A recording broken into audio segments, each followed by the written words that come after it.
Hi friends, welcome to my channel. मु आपको स्वागत करछि मिस्टर नॉलेज कलेक्शन आउ एक नुआ अध्याय को सांग मैंने बहुत दिन अपेक्षा पर आपण पाखर नहीं आसी आउ एक दमदार वीडियो। आज टॉपिक होची केउ गचर की प्रकार औषध मिले से विषय आलोचना करबा। यदि वीडियो को आपन भल लगी थाए तेबे निश्चित भाव लाइक शेयर और सब्सक्राइब करेंगे। चलतु डेरी न करी वीडियो को आम स्टार्ट करबा। तो सांग मैंने आपण मैंने दैनंदिन जीवन में बहुत गच लगुवे और बहुत गच को आप काटी दौथे। आप जानी कि केउ गचर माने केउ औषध मिलता है जानते आप गच हूँ आम जीवन। विभिन्न गचर आम विभिन्न प्रकार औषध रूप आम व्यवहार करें। तो चलतु देखा केउ गचर आम तार उपयोगी अंश और तार कौन उपकारिता अच्छी आम ता विषय में आलोचना करवा। प्रथम देखा अमरपई।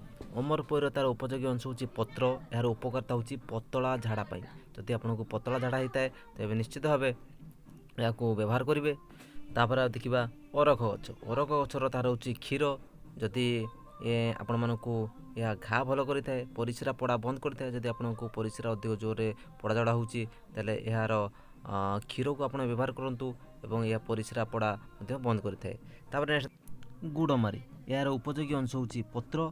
आउ यार उपकारिता हूँ जदि आपको मधुमेह होता है मधुमेह रोग तार तार पत्र को व्यवहार कले यह बहुत उपकारिता दे थाए। तापर देखा घी कुआरी। घी कुआरी गच जानते तार उपयोगी अंश हूँ पत्र एवं संडल। आउ यार उपकारिता हूँ जदि मुंड आपणकर व्यथा होता है कि घुराई थाए तेज से मुंड को ठंडा रखी थाए और यार बथा कमे थाए। तापर देखा चिरेता। चिरेतार उपयोगी अंश हूँ ता डाल एवं मूल और यार उपकारिता हूँ आपण कुर्मी पित्त को नाश करें। तापर देखा डालिंब। तार उपकारी अंश हूँ ता कड़ी और कषि। तार उपकारिता हूँ झाड़ा बंद करता। तापर पुदीना। पुदीना पत्र आप जानते तार पत्र को जब आप व्यवहार करते तेज आपको होता बांति की बंद करता है और हजम कराए। तापर देखा पालधुआ। पालधुआ हूँ तार उपकारिता अंश हूँ पत्र यार कुर्मी नाश करे। यह तार उपकार करुच्ची कौन ना कुर्मी नाश करें। तापर हूँ पटल। पटल देखा तार पत्र। पत्र हूँ कौन ना पित्त नाश करें। पटल को जब आप तार पत्र को व्यवहार करेंगे तार आप जो पित्त होता है ये पित्त को से नाश करें। तापर देखिए पसारणी। पसारणी तार हूँ पत्र या गंठी और अंटा बिंधा बंद करें। तापर हूँ आम तुलसी। जानते तुलसी दुई पत्र बासे। तुलसी पत्र को आप व्यवहार करेंगे ताले थंडा काश कफ विभिन्न प्रकार रोग से नाश करें। तापर हूँ मुथा। मुथा हो तार चेर। चेर कौन हो ना जब आप नाकर रक्त पड़ता है तेज यार चेर को व्यवहार कले यार नाकर रक्त पड़ा बंद करता है। तापर हूँ मंथुआती।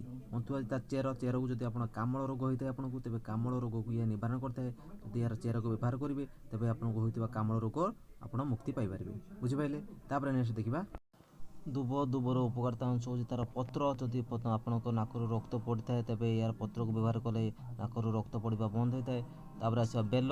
बेलर ता पत्र और फल तार आप पत्र और फल को व्यवहार करेंगे तेज आपंकर होता समस्त पेट रोग भल करें। तापर बेत।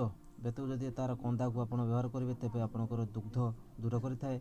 तापर आस विशल्यकरणी। विशल्यकरणी पत्र को जब आप व्यवहार करेंगे कटा घारे जब लगाइबे या कटा घा को भल करें। तापर आस गेंडू।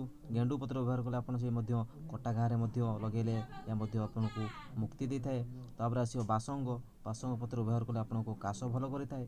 तापर आसला निम्ब।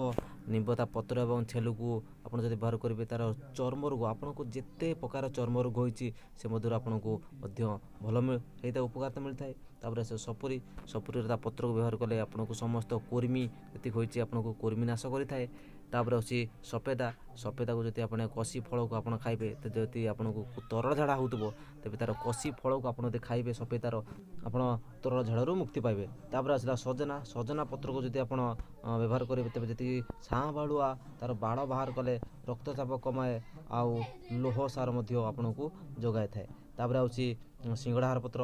पत्र को जब आप व्यवहार करेंगे तेज आपको ज्वर को कमाए था ज्वर आपको मुक्ति दे थाए। तापर आस गंगशिउली। गंगशिउलीर पत्र को जब आप व्यवहार करेंगे ये आपको ज्वर को कमाए थाए। तापर आमर बौल। बौलर ता छेला मंथी को आप जब व्यवहार करेंगे तेज आपंकर दांत को शक्त कराए माड़ी को आपको कौन करें बहुत मजबूत करें। तो यह व्यवहार कले आप बहुत आराम पाइबे। तो तो ये तो थिला आपणक पाखरे केतुटा टिप्स गछर उपकारिता विषय जदि आपको बहुत वीडियो भल लगी तो निश्चित भाव लाइक करेंगे शेयर करेंगे सब्सक्राइब करेंगे और जिते पार्टी आप गच लगेबे कारण अरण्य हूँ एक मूल्यवान संपद आम जिते जंगल लगेगा आम से आम जीवन को आम रक्षा कर। तो सांग मैंने आज एति पुणी देखा नुआ एक दमदार भिडियो आपको नहीं आसबि आते मत विदाय दिंतु रोचे धन्यवाद।